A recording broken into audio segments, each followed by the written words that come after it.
안녕하세요. 저는 30대 후반을 달려가는 여자입니다. 평소에 이런저런 다른 사람의 사는 이야기만 듣다가 이렇게 제 이야기를 시작하려고 하니 좀 쑥스럽네요. 요즘은 예전만치 씹사리가 없다고는 하지만 알게 모르게 아직도 며느리는 며느리다 하고 사는 집안들이 좀 있잖아요. 저도 마찬가지였답니다. 제가 겪었던 어이없었던 이야기들을 한번 풀어내 볼까 합니다.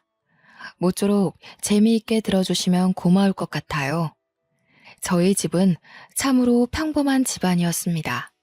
오랜 세월 아버지께서는 한 회사에 몸담고 계셨고, 어머니는 전업주부로 저를 알뜰살뜰 보살펴 주셨고요.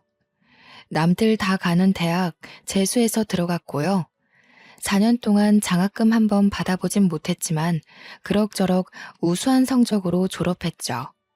취업 준비를 2년 가까이 했고 중견기업에 취업해서 업무에 치이며 살다가 지금의 남편을 만나게 되었습니다. 사실 저는 비혼주의 사상을 가지고 있었던 터라 남편에게도 연애 시절부터 결혼은 하지 않겠다고 말을 했었습니다. 남편은 그때마다 괜찮다고 자기도 결혼할 준비가 안 되었으니 먼 미래 이야기는 하지 말자고 해주었어요. 그렇게 수개월을 만나다 보니 저도 마음이 슬슬 바뀌더라고요. 나이는 30대 중반을 넘어섰고 양가에서는 슬슬 결혼에 대한 압박이 들어오기 시작했죠. 남편은 저에게 헌신하는 사람이었고 늘 제 기분에 맞춰서 하루를 보내던 사람이었습니다. 제가 예민할 때는 꼬리를 축 내린 강아지처럼 제 기분을 맞춰주었고 제가 기분이 좋은 날엔 저보다 더 기분을 올려 신이 나게 맞춰주었어요. 저한테 너무나도 잘하는 것도 모자라 저희 부모님에게까지 성의를 표현할 줄 아는 사람이었기에 제 마음을 돌리긴 충분했습니다. 남편은 제게 결혼을 이야기했고 저는 그 프로포즈를 받아들였어요. 하지만 복병이 하나 있었습니다.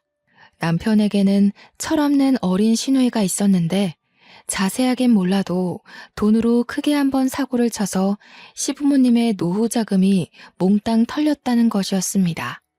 저는 그 이야기를 듣고 결혼은 현실이기에 조금 망설이게 되었습니다. 남편에게도 솔직하게 이야기를 했었어요. 노후 준비가 되지 않은 시부모님은 부담스럽다고요. 남편은 제게 부담 갖지 말라고 저를 설득하기 시작했고 저에게 최후의 수단이었는지 각서를 들이밀더라고요. 각서에는 아주 상세하게 시부모님의 노후에 관한 일절 책임이 없다는 내용이 적혀 있었습니다. 저는 결국 남편의 설득에 넘어갔고 각서를 잘 보관하겠다고 엄포를 놓았어요. 결혼을 준비하는 내내 남편이 노력했고 잡음 하나 없이 양가의 합의는 아주 성공적으로 이뤄졌습니다. 친정 부모님께서 가구 대리점을 운영하셨기에 혼수 준비도 거침이 없었고 단지 보태줄 여유 자금이 없었던 시댁에서 눈치를 좀 보셨었죠. 다행히도 남편과 저에게서 회사 대출이 잘 나왔기에 신혼집 마련도 부족함 없이 준비했습니다. 드레스도 웨딩 촬영도 너무나도 마음에 들게 나왔고 결혼식도 모두의 축복 속에서 진행이 되었습니다. 제가 제일 기대하던 신혼여행도 만족스러웠어요. 회사원이다 보니 길게 휴가를 내기 눈치 보여 평소엔 엄두를 못 냈던 미국으로 신혼여행을 갔거든요. LA와 라스베이거스를 돌면서 도시의 화려함에 완전히 매료가 되었었죠. 오죽하면 내가 왜 결혼을 안 하려고 했었지? 하는 생각을 할 정도로 꿈같은 신혼여행이었습니다. 미국에서의 여유가 어찌나 행복하던지 남편과 몇 번이고 미국으로 이민 오고 싶다고 이야기꽃을 피웠어요. 그렇게 꽤나 길었던 신혼여행을 마치고 친정집에서 하루 자고 시댁으로 이동하여 하루 자고 신혼집으로 가기로 했습니다. 친정집에 도착하니 부모님께서 상다리가 부러질 만큼 진수성찬으로 저녁을 차려주시더라고요. 비행을 마친 지 얼마 안 된 터라 피곤했지만 미국에서 사온 선물들을 드리고 신혼여행에서 보고 느낀 걸 이야기하고 하다 보니 시간이 꽤 흘렀어요. 친정 부모님께서는 저희가 피곤할까봐 이부자리도 봐주시고 푹 자고 시댁으로 가라며 배려를 해주셨습니다. 남편과 친정집에 몸을 뉘이니 감회가 새로웠죠. 그렇게 극진한 대접을 받고 시댁으로 인사를 드리러 갔습니다. 시부모님 드릴 선물과 시누이 선물까지 챙겨서 갔어요. 일부러 점심때가 지난 시간에 갔는데 늦은 점심을 드신 건지 설거지통에 설거지가 한가득이더군요. 시어머니께서 저를 쓱 한번 보시더니 말씀하셨습니다. 오늘이야 고생했다. 설거지는 좀 이따 해도 되니까 일단 인사부터 받자. 저는 그 말의 의중이 뭔지 한참 고민해야 했습니다. 저보고 설거지를 하라는 뜻인가 싶었거든요. 인사를 드리고 선물까지 모두 드리니 저에게 슬쩍 눈짓을 하시더라고요. 설거지를 저보고 하라는 소리였던 것이 맞았어요. 저는 우물쭈물하다가 그래 한 번쯤인데 뭐 어떤가 싶어서 그릇을 뽀득뽀득 닦았습니다. 별 수 있나요? 여기는 저희 부모님 집이 아닌 시자가 붙은 집이니까요. 저녁상도 옆에서 얼마나 눈치를 주던지 손님으로 간 자리라고 생각했는데 거의 몸종처럼 일했습니다. 진짜 하다하다 물 떠오라는 것까지도 절 시키더라고요. 어쩔 수 없다 생각하고 남편에게 눈치만 슬쩍 한 번씩 보내고는 식사 내내 쉬지 않고 왔다 갔다 했네요. 그러다가 시누이가 신혼여행은 재밌었냐고 물어보더라고요. 남편이랑 저랑 신나가지고 신혼여행 이야기를 했습니다. 미국이 진짜 크긴 크더라. 나도 미국 가보고 싶었는데 너무 부럽다. 얼마나 보고 즐길 게 많던지 잠자는 시간이 아까울 정도였어요. 오죽하면 너무 좋아서 이민 오고 싶다고 몇 번이나 말했는지 몰라요. 제가 장단을 맞추면서 이야기를 하자 갑자기 시어머니께서 저를 향해 숟가락을 던지시는 거예요. 물론 제가 맞거나 하진 않았지만 정말 하마터면 머리에 숟가락을 맞을 뻔했어요. 남편도 놀라고 시누이도 놀라고 저도 놀라서 바짝 얼어붙었습니다. 시아버지가 킁킁 헛기침을 몇 번 하시자 시어머니께서 저를 흘깃 째려보시더니 입을 여셨어요. 어디 나가서 살 생각을 하고 그래? 미국 이민이라니 절대로 안 된다. 아니, 제가 무슨 당장 이민 가겠다고 말한 것도 아니고 이민 갈 예정이라고 말한 것도 아닌데 그냥 미국이라는 나라가 너무 재미있고 좋아서 이민 가고 싶을 정도였다고 하고 비유를 한 거였잖아요. 그런데 무슨 제가 당장이라도 짐 싸서 떠나겠다고 한 사람 취급하면서 막 뭐라고 하시는 거예요. 너무 당황스럽고 속상하고 그래서 눈물이 찔끔 나왔습니다. 제 눈시울이 붉어지자 남편이 시어머니를 향해서 이민 가겠다고 한 것도 아니고 가고 싶을 정도였다 하고 말한 건데 뭘 그리 역정을 내느냐고 한 소리를 했어요. 분위기가 이상해지자 시아버지께서 나름 중재를 한답시고 시어머니를 말리셨습니다.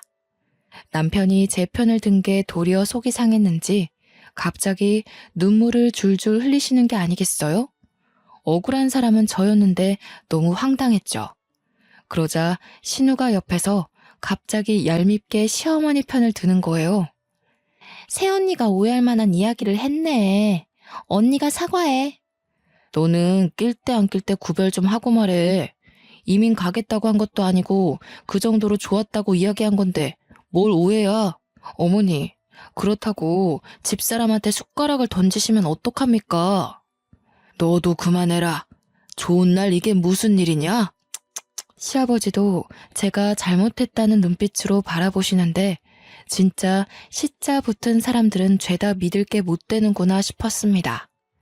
시아버지께서 밥이나 다시 먹자고 숟가락을 드시자 시어머니께서는 저를 빤히 바라보셨습니다. 왜 그러시나 싶어서 숟가락을 들려고 하는데 시누이가 저한테 눈치도 없냐면서 쿡쿡 찌르더라고요. 시어머니 숟가락을 가지고 오라는 뜻이었어요. 저는 정말 일어나기 싫었지만 초장부터 기를 죽이려는 심산인가 싶어 장단에 맞춰드리려고 일어나서 숟가락을 가져다 드렸습니다. 그제서야 말없이 밥을 드시더라고요. 가족들끼리 두런두런 둘러앉아 과일을 먹으며 이야기하는 동안 저는 허리 통증을 참아가며 설거지를 했습니다. 요리를 하시면서 이것저것 얼마나 꺼내 쓰신 건지 오후에 설거지를 했는데도 불구하고 설거지통이 가득 찰 정도로 그릇들이 쌓여 있더라고요. 지들끼리 하하호호 신난 꼴을 보니 비혼주의를 고집했어야 했는데 하는 생각이 들었습니다. 중간중간 남편이 와서 도와주려고 할 때마다 시어머니께서 부르고 시누이가 부르고 일부러 저에게 일을 시키고 싶어서 암달난 사람들처럼 굴었어요. 예, 자고 갈 거지? 네, 오늘 자고 내일 가려고요. 제 말에 시어머니께서 이불을 꺼내오셨어요.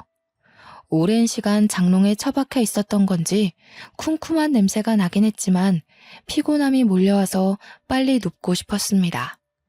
남편이 원래 쓰던 방에서 자려고 거실에 놓인 이불들을 들고 들어가려고 했는데 때마침 나온 시어머니께서 제 손을 탁 잡으시더라고요. 예, 오늘은 나랑 거실에서 자자. 네? 거실에서요? 저는 그이랑 방에서 자야죠. 네가 또 언제 와서 자겠니? 오늘 밤에는 나랑 이야기도 좀 하고 그러면서 거실에서 자자. 저는 솔직히 시어머니 행동이 정말 이해가 가지 않았습니다. 신혼부부가 같이 자야지 무슨 시어머니랑 거실에서. 게다가 새댁에다가 이제 막 집안 식구가 된 사람이 어떻게 거실에서 대자로 뻗어 잘 수 있겠어요? 저는 극구 거부를 했습니다. 하필이면 남편이 씻으러 간 사이에 말씀을 하시니 더욱 곤란했어요.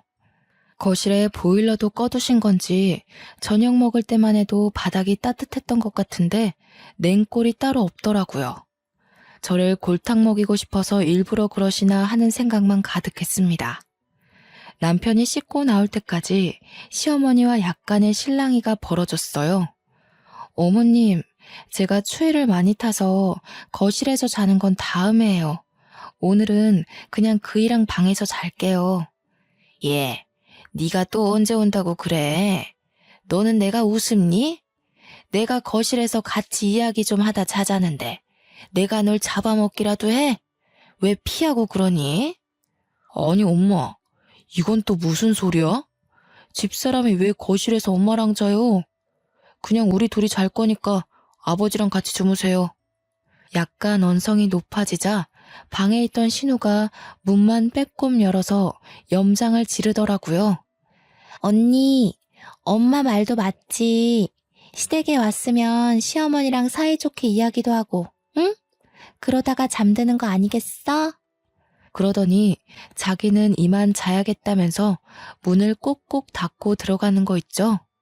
시어머니께서 남편에게 얼른 방에 들어가라고 그러면 조금만 이야기하다가 들여보내겠다고 하고는 방문을 닫으셨습니다.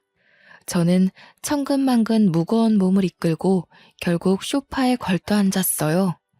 하실 이야기가 뭔지는 몰라도 얼른 듣고 방에 들어가서 눕고 싶었습니다. 남편이 중간중간 나와서 언제 들어오냐, 할 이야기가 많냐 하고 물어봤는데 시어머니께서는 별 시덥지 않은 소리만 줄줄 늘어놓으셨습니다. 자고로 남편은 하늘이고부터 시작해서 아침밥을 어떻게 차려주면 좋겠다. 집안일을 너무 칼같이 나누지 말고 여자가 더 많이 해야 된다. 아주 가부장적이고 쓰잘데기 없는 소리들 말이에요.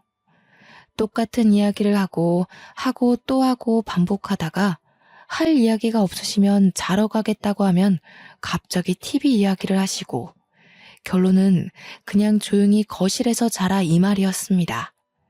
저는 도저히 감겨오는 눈을 이겨내지 못하고 시어머니의 뜻대로 거실에서 잠이 들었어요. 냉골 같은 바닥이 얼마나 춥던지 새벽에는 이를 덜덜 떨다가 잠에서 깼습니다. 겨우겨우 다시 잠들었는데 무슨 아침 6시부터 저를 깨우시더라고요. 추위에 제대로 잠도 푹 못 잤는데 아침부터 깨우니까 너무 힘들었어요. 당연히 깨운 이유는 아침상을 차리자는 이야기를 하시려고 한 것이었습니다. 곰곰이 생각해보면 방에서 자면 남편이 같이 깰 것 같으니까 일부러 거실에서 재운 느낌이었습니다. 저는 정말 시어머니의 작태에 질리고 말았습니다. 결혼한 지 2주일밖에 안 됐는데 벌써 말이죠. 결국 졸면서 아침상을 차렸고 컨디션이 좋지 않아서 그런지 콧물이 줄줄 흐르더라고요. 피곤함까지 더해져서 감기 기운이 겹친 것 같았어요. 재채기를 연신에 대며 코를 킁 풀고 있자 아침을 드시러 나온 시아버지께서 혀를 끌끌 차시더라고요. 그렇게 몸이 약해서야 무슨 살림이나 제대로 하고 애는 똑바로 낳겠어? 꾹 참아왔던 스트레스가 한 번에 터지는 듯한 기분이었습니다. 저는 대꾸도 하지 않고 조용히 식사를 차리고 정리하고 인사만 대충 드리고는 남편과 함께 신혼집으로 돌아왔어요. 집에 오는 내내 제가 말도 없이 가만히 있으니 남편이 저에게 미안하다고 계속해서 사과를 하더라고요. 진심으로 미안해하는 남편을 보면서 애꿎게 화를 낼 수도 없고 어쩔 수 없이 약속을 받아내고 나서야 마음을 풀었습니다. 시댁에 가서는 2번 다신 이런 일 없게 옆에 꼭 붙어 있겠다는 약속이었죠. 남편은 그 뒤로 시댁에서 먼저 연락이 오는 일 없게 스스로 나서 주었어요. 시부모님께도 용건이 있으면 본인을 통해서 연락을 달라고 했고요. 가끔 시누이와 시어머니께서 제게 염장을 들쑤시는 듯한 문자나 연락을 하긴 했지만 그때마다 남편이 나서서 화를 내주었습니다. 몇 번 반복되자 길을 잡겠다는 마음이 좀 수그러들었는지 필요한 연락 이외에는 자제를 하시더라고요. 하지만 그러면서도 꽁에 있는 게 있다는 티는 팍팍 내셨어요. 어디 며느리 무서워서 연락이나 하겠니? 이번 주 주말에 집으로 좀 와라. 부탁할 것도 있고 간만에 밥이나 먹자. 저는 알겠다고 대꾸했죠. 처음에는 매주 주말마다 밥 먹자고 하시는 거 남편이 데이트도 해야 되고 신혼인데 방해하지 말라고 딱 잘라 말한 덕분에 한 달에 한 번 볼까 말까 했거든요. 저도 나름 시집 온 건데 언제까지 등지고 살 순 없으니 천천히 마음을 열기로 약속했고요. 그래서 주말에 보자고 하시는데 거절할 수 없었어요. 남편에게 미리 말을 해두셨는지 주말에 시댁을 가자고 하길래 이미 연락을 받았다고 말했습니다. 빈손으로 가는 것도 좀 그래서 한우 고기를 사들고 시댁을 방문하니 저보다 한우를 더 반기시더라고요. 그런데 웃기게도 빈말이라도 같이 구워 먹자고 하실 수 있는데 나중에 잘 구워 먹겠다고 하시고는 냉동실에 쏙 넣으시더라고요. 사람 먹는 걸로 치사하게 구는 거 아니랬는데 이렇게 친정 부모님과 다를 수 있나 싶었습니다. 애초에 기대도 안 했던 부분이라 그냥 그러세요 하고 말았어요. 저녁을 다 먹고 대충 정리하고 가야겠다 싶었는데 시어머니께서 저보고 정리하지 말고 거실에 오라고 하시더라고요. 웬일인가 싶었는데 그제서야 부탁할 게 있다던 그 본론을 꺼내셨습니다. 사돈 어른이 가구 좀 하신댔지?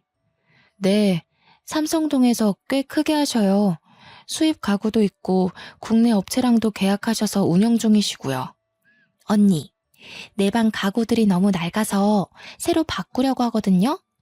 언니네 친정 부모님네 가서 가구 좀 보고 바꾸려고 하는데. 아, 그러면 미리 말씀드려 놓을게요. 이만 가보라는 말에 저는 정리 덜 된 설거지통을 보면서 의아하게 시댁을 나왔습니다. 그리고 한 일주일쯤 지났을 무렵 시어머니께서 가구를 보러 가겠다고 하셨어요. 저도 일을 하고 있었기 때문에 편하게 보시라고 말씀을 드리고는 친정 부모님께도 연락을 드렸습니다.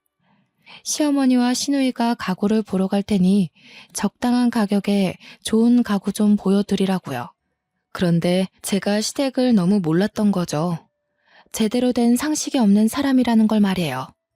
그날 친정 부모님께서 저에게 시누이가 비싸도 엄청 비싼 수입 가구들을 골라갔다고 말씀을 해주셨어요. 할인해도 비싼데 사돈댁이라 어쩔 수 없이 맞이는커녕 손해보면서 가구 보냈다고요. 너무 무리하신 거 아니에요? 적당히 보여드리지. 사돈 처녀 보는 안목이 장난 아니더라. 고르고 고른 게 죄다 수입산 가구일 줄 누가 알았겠니?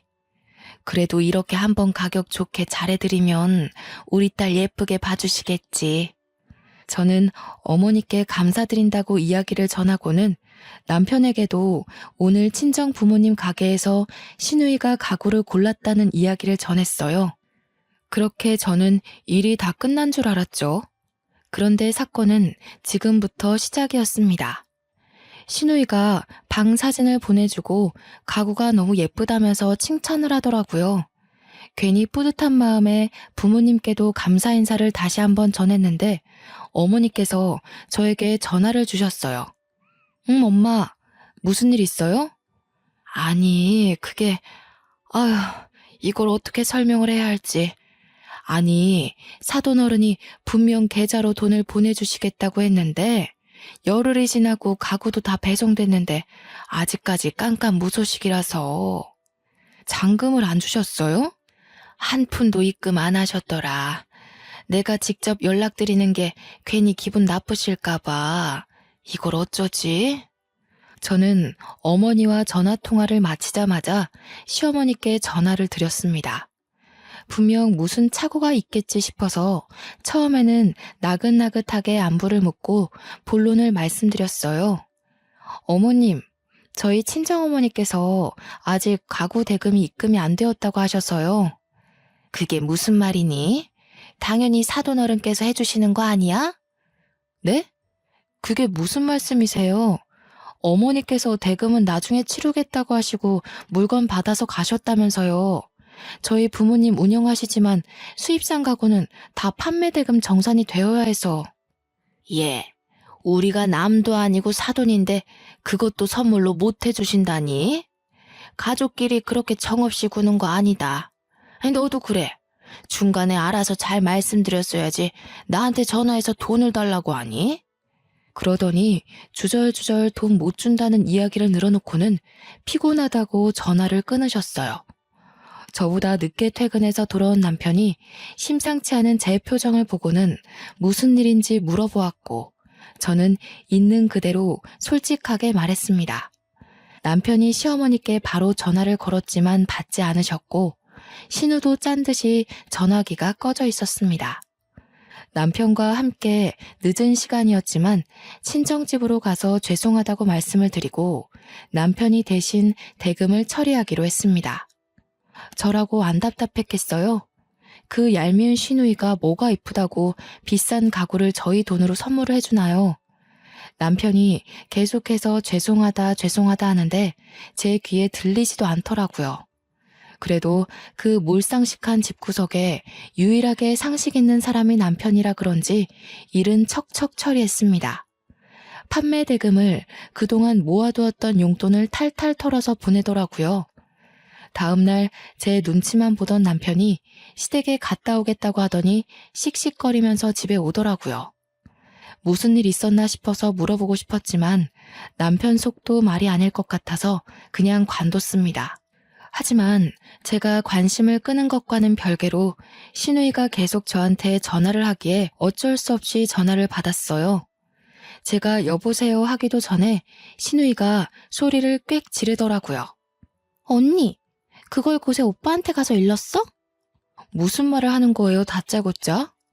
왜 모른 척해? 어제 오빠가 집에 와서 다 뒤집어 놓고 갔어. 아니, 나한테 그깟 가구 하나 선물로 못 해주신대? 그걸 다 갖다 일러? 언니네 친정도 너무하네. 신우, 그게 다 얼마짜리인 줄 알고 이러는 거예요?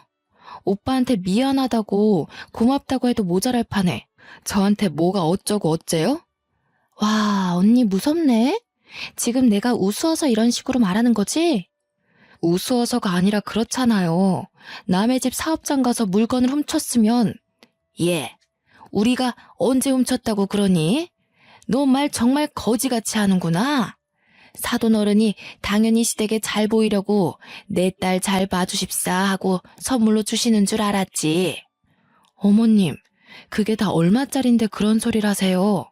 서랍장 같은 거 하나였으면 몰라도 침대에 책상에 장롱에 바꿀 수 있는 가구들 다 들고 가셨으면서 당연히 대금을 치러야죠. 그깟 거 얼마나 한다고 이렇게 치사하게 구니? 정말 시댁을 무시하는 것도 가지가지지.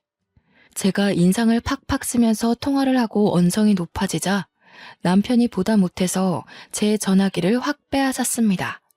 그러더니 남편도 흥분해서 시어머니와 시누이에게 막 소리를 치더라고요. 어머니, 이런 식으로 몰상식하게 굴지 마세요. 제가 대금 안 치렀으면 절도나 다름없는 짓이라고요. 그리고 제 와이프한테 자꾸 전화해서 스트레스 주지 마세요. 앞으로 연락 받지 말라고 할 거니까 그렇게 아시고 힘쓰지 마세요. 남편이 전화를 뚝 끊어버리더니 전원까지 끄더라고요. 어차피 다음날이 일요일이어서 알람이 필요하지도 않고 남편이 너무 괴로워하는 얼굴이길래 하고 싶은 대로 하게 냅뒀습니다. 남편도 휴대폰 전원을 꺼버리더라고요. 그날 우리 남편의 강단에 다시 한번 놀랐고요. 결혼 전부터 이런 일 없게 잘 막아주겠다고 하더니 정말 제 편에 서서 모든 벽을 쳐주는 모습에 감동도 받았습니다. 저는 남편과 마음 놓고 푹 잤어요. 다음날 시어머니께서 아침 대바람부터 찾아와 회방을 놓을 줄은 몰랐죠. 남편이 집 비밀번호를 알려준 적이 없었기 때문에 문을 직접 열고 들어와서 화를 내지 못하셨지만 저희가 문을 열 때까지 현관벨을 누르셨습니다. 눈곱도 떼지 못한 채로 시어머니의 분노를 감내해야 했어요. 남편이 아침부터 무슨 일이냐, 쉬는 날인데 늦잠도 못 자게 하냐 궁시렁거렸지만 시어머니의 눈은 오롯이 저를 향해 있었습니다. 냉수 한 잔을 시원하게 들이키시고는 저희 보고 거실에 앉아서 이야기 좀 하자고 하셨습니다. 남편과 저는 어떤 억지를 부리려고 온 걸까 싶어서 일단 이야기라도 들어보자 했어요. 너희가 결혼해서 이렇게 부모를 무시하고 살면 안 되는 거다. 가구 좀 일이야. 일단 우리 아들이 대금 냈다고 하니 덮어두고 내가 할 말이 있어서 왔다. 너희 결혼한 지 수개월이 지났는데 왜 생활비는 한 푼도 안 주니? 저는 이게 무슨 소린가 싶었습니다. 생활비를 저희가 왜 드려야 하는지 이해가 가지 않았어요. 아직 시아버지께서는 일을 하고 계시고 있었고 시누이도 직장 생활을 하고 있었으니까요. 솔직히 생활비를 받으려면 저희가 아니라 시누이가 내야 하는 것 아닌가요? 생활비는 결혼 전에 드렸잖아요. 저희도 대출금 갚으면서 맞벌이로 겨우겨우 생활 유지하면서 살아요. 도대체 며느리가 어떤 식으로 우리 아들을 꿰어냈길래 착한 우리 아들이 이리 변했을까? 매달 생활비 주면서 살갑게 굴던 아들이 돈도 못 준다 하고 화만 내고. 아침 대바람부터 무슨 억지를 부리시는 거예요. 저희도 아이 낳고 키우고 하려면 지금부터 차곡차곡 모아야 합니다. 집에 같이 살고 있는 동생한테 받으시면 되잖아요, 생활비. 걔가 무슨 돈이 있다고 생활비를 내니? 저는 너무 어이가 없었습니다. 시누이도 뻔히 직장 생활하는 사회인인데 시누이한테는 코 묻은 돈이랍시고 한 푼도 안 받으면서 가정을 꾸린 아들한테는 달라고 하다니요. 결혼 전에 드렸던 생활비도 거의 용돈의 개념으로 남편이 챙겨드린 거지 보탬이 되려고 드린 것도 아니었어요. 결혼하고 나니까 배알이 꼴려서 이런 억지를 부린다는 생각이 퍼뜩 들었습니다. 저는 남편이 알아서 잘 방어를 해주고 있었기에 아무 소리 하지 않고 남편 옆에 앉아 있었어요. 제가 꿀먹은 벙어리처럼 굴자 시어머니께서는 답답하신지 저를 보면서 호통을 더 치셨죠. 동생이 백화점 명품관에서 앉아있지도 못하고 두 다리 퉁퉁 부어가면서 벌은 돈을 어떻게 내가 쓰겠니? 우리도 앞으로 노후 준비해야 되고 하니까 매달 통장으로 보내줘라. 걔 그 사치병 때문에 노후자금 다 날려버린 건데 그걸 왜 저한테 돈 내놔라 하십니까? 뭐야? 아이고 하나뿐인 아들이 이렇게 돌변하다니. 며느리야, 네가 어떻게 우리 모자 사이를 이간질해놨으면 내 말에 꿈뻑 죽던 우리 아들이 내 말에 반기를 못 들어서 안달이 난 게야? 집사람한테 그만 뒤집어 씌우시고 나가세요. 혹여나 전화로 화낼 생각도 하지 마시고 찾아오지도 마세요. 한 번, 두 번은 저도 참고 넘어갔는데 이건 너무하신 거 아닙니까? 시어머니는 거의 흐느끼다시피 버텨냈지만 남편은 인정사정 볼 거 없이 팔을 질질 끌고 현관문 밖으로 보내더군요. 시어머니께서는 아들의 그런 태도에 너무 황당해 하시면서도 서운해 하셨습니다. 하지만 굳게 닫힌 문은 열리지 않았고 포기하시고 돌아가셨습니다. 남편은 제게 결혼 전에 했던 약속 까먹지 않았으니 노후에 대해서는 신경 끄라고 했습니다. 솔직히 남편 속도 완전 시커멓게 변했겠죠. 아무리 그래도 낳아주고 키워준 어머니인데요. 남편은 저에게 얼굴에 침 뱉는 것 같아서 이야기를 안 하려고 했는데 시댁 노후 자금에 대한 이야기가 나왔으니 솔직하게 말을 해주겠다고 했습니다. 알고 보니 신우가 백화점 명품관에서 일하면서 명품백을 산답시고 빚을 8천만 원이나 졌다는 이야기였습니다. 저는 너무 놀라서 매장에 있는 물건을 몇 개나 샀길래 그렇게 큰 빚을 지게 된 거냐고 물어보았죠. 가방이라고 해도 비싸도 500만 원에서 600만 원이면 살 수 있을 거라고 생각했는데 무려 8천만 원이라니. 그러자 남편은 월급으로 충당이 안 되니 결국 대출을 받아서 명품을 사 모으기 시작했고 제3금융에서 받은 대출이라 이자가 불고 불어서 그렇게 된 것이라고 하더군요. 8천만 원을 넘기고 나서야 겨우 시부모님께 사실대로 말했고 눈덩이처럼 불어나는 이자를 하루빨리 갚기 위해 노후자금으로 모아두었던 적금을 해지했다고요. 결국 신우는 가지고 있던 가방들도 다 팔아치워서 빚 갚는 것에 보태야 했는데 가방도 어찌나 관리가 안 되었던지 제 값은커녕 반값도 못 받고 팔았다고 했어요. 저는 그 철없는 신우의 행동에 기함을 토할 수밖에 없었죠. 남편은 말을 하면서도 부끄러운 나머지 귓볼까지 시뻘개지더군요. 솔직히 이런 말을 하게 될 줄 몰랐다고 하면서 그런 어이없는 일로 부모님의 노후 자금을 날린 사건이 매우 수치스럽다고 했어요. 저는 이미 벌어진 일인데 어쩔 수 없지 않느냐고 남편을 위로했죠. 그날 이후로 남편은 제 핸드폰에서 시댁의 모든 번호를 차단시켜 버렸습니다. 아무리 그래도 두어 달에 한 번은 찾아뵙고 명절에도 가봐야 하지 않겠나 싶어서 차단까지는 하지 말자 했는데 남편은 강경했어요. 이미 밑바닥까지 드러낸 사람들인데 뭐를 무서워하겠냐고. 필요한 게 있으면 수단과 방법을 가리지 않을 거라고 했습니다. 차단이 된 이후부터 시부모님은 남편에게밖에 연락을 할 수 없게 되었고 은연중에 제 눈치까지 보시더라고요. 그렇게 또 5개월쯤 흘렀을 때였어요. 제 몸이 영 이상해서 내과에 찾아갔더니 임신한 것 같다고 산부인과 진료를 한번 보라고 하시더라고요. 저는 두근거리는 마음을 주체할 수가 없었습니다. 휴대폰에 저장해둔 생리 날짜를 확인하는데 예정일보다 열흘이나 늦어지고 있었어요. 약간 속이 울렁거리면서 미열도 있고 귤같이 신기에 당기는 걸 보면 정말 임신이 맞는 건가 싶었죠. 한달음에 산부인과에 달려가 피검사를 하고 초음파를 보니 정말 작은 점 같은 태아가 제 뱃속에 자리를 잡고 있었습니다. 축하드려요, 사모님. 임신 6주 차입니다. 다음 주에는 심장 소리 들려드릴게요. 남편분과 같이 오세요. 나가서 산모 수첩도 받으시고요. 저는 집으로 돌아와 운동을 하러 나간 남편을 기다렸습니다. 남편이 돌아오자마자 참지 못하고 초음파 사진을 보여주면서 배를 감쌌어요. 남편은 감격의 눈물을 흘리면서 당장에 파티를 하자며 기뻐했습니다. 시댁에는 남편이 말하겠지 싶어서 친정 부모님께서 말씀을 드렸고요. 하지만 남편이 시댁에 말을 하지 않더라고요.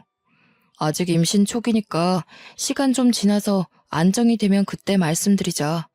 임신했다고 또 연락해서 당신 스트레스 받느니 그게 나을 것 같아.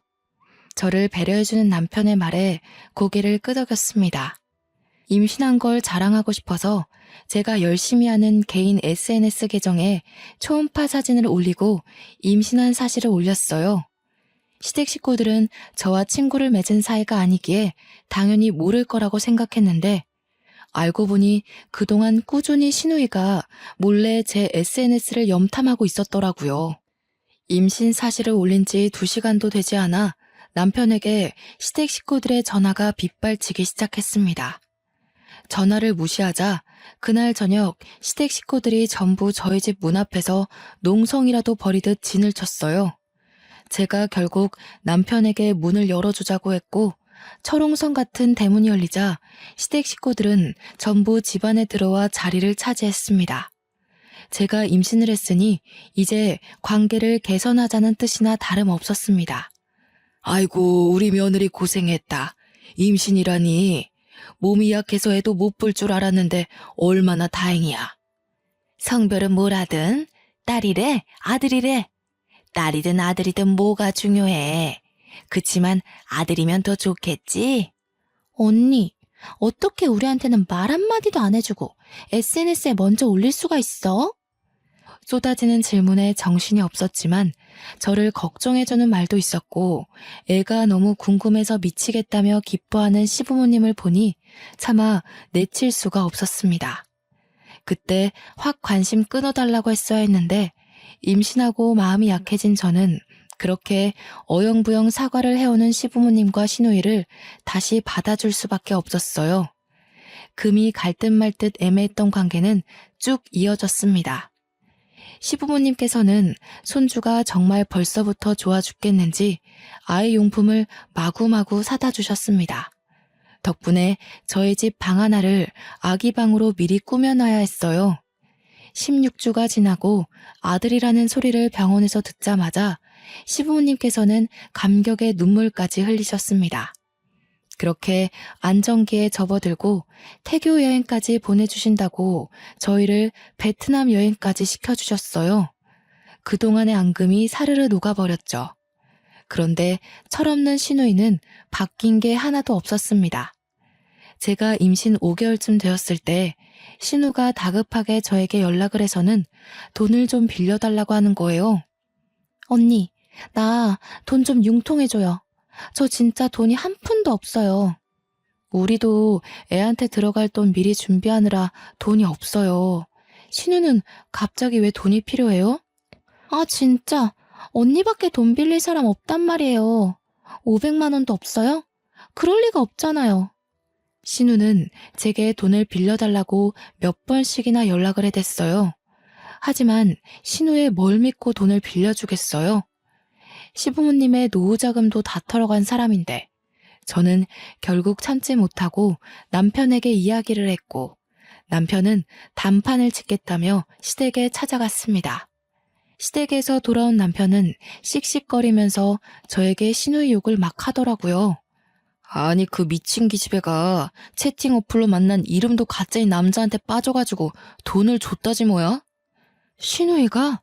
로맨스 스캠인지 뭔지 뉴스에서 난리치는 그거에 당한 거야?